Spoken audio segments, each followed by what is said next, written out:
133rd Psalm. Behold how good and how pleasant it is for brethren, and also means sisterin, to dwell together in unity. Look at your neighbor and say, neighbor, oh neighbor, unity. Look at your neighbor on the other side, neighbor, oh neighbor, unity. Now, it is obvious to anyone that has ever read this psalm that the theme that leaps out at us is interwoven through the fabric of this verse, of this psalm, is the theme of unity.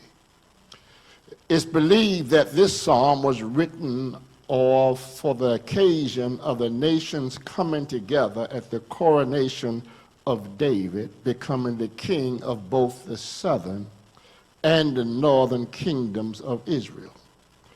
Up until this point, there had been what is called by scholars the divided monarchy.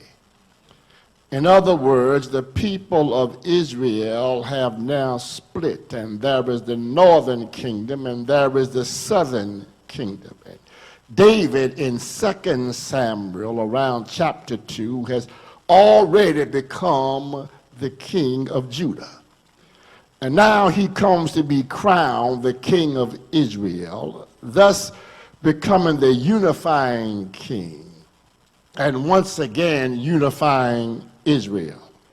It's believed that the writer of this psalm was not only to celebrate what God had done in the kingship of David, but it's believed that David wrote this psalm also instructively to his sons, who had become antagonistic towards each other.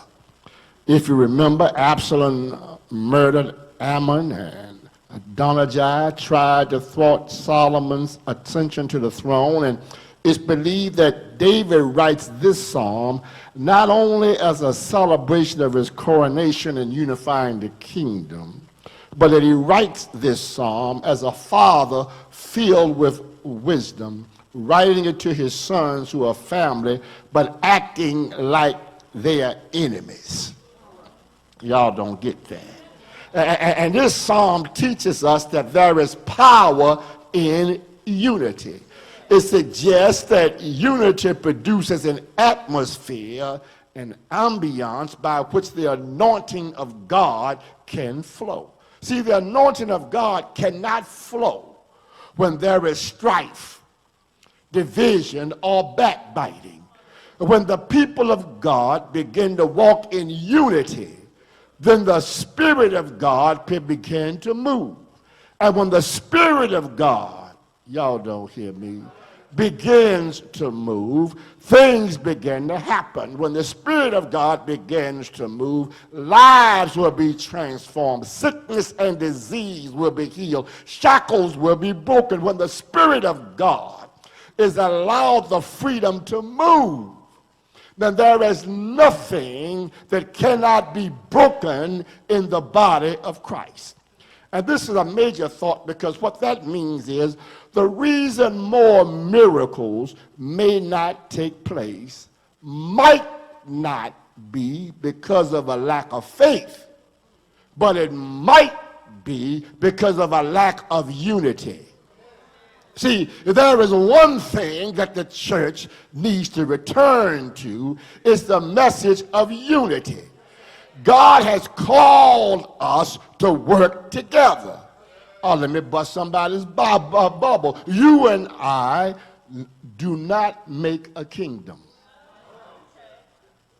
I'm not a kingdom, and you are not a kingdom.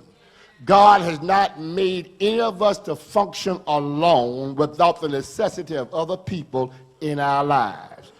God has not made us good enough to where we don't need other people to be connected to us in order for us to flow in who God has made us to be. I don't care what your title is, doctor, deacon, bishop, potentate. God has not made me anointed enough to make a church what it should be without the connection of other people. It takes unity. Oh, he's not made us to function alone. You and I need relationships. And we need to understand today the concept of unity, because in this modern day church, particularly in an age of the mega church era, you run the risk of simply being a collection of strangers that show up at the same place for their own reasons on a given Sunday. And when it's over, we go to our separate lives as if we've never been there together. And one of the dangers of becoming a cliquish church is that you run the risk of losing the necessary intimacy that it takes to be connected to each other in order for the flow to be in our lives. See, tragically, the reason some people go to big crowds is so they can get lost in anonymity, because they don't want anybody to know their business.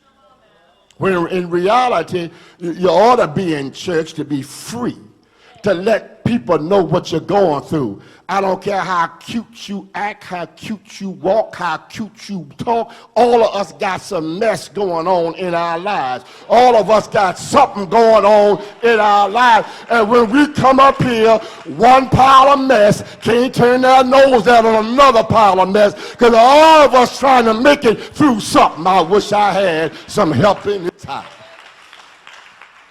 Unity is the greatest gift you and I can give to the Spirit. My preaching is not the greatest gift. Unity is greater than preaching. Unity is greater than singing. Unity is greater than vision. Unity is greater than ministry. Unity is greater than activity.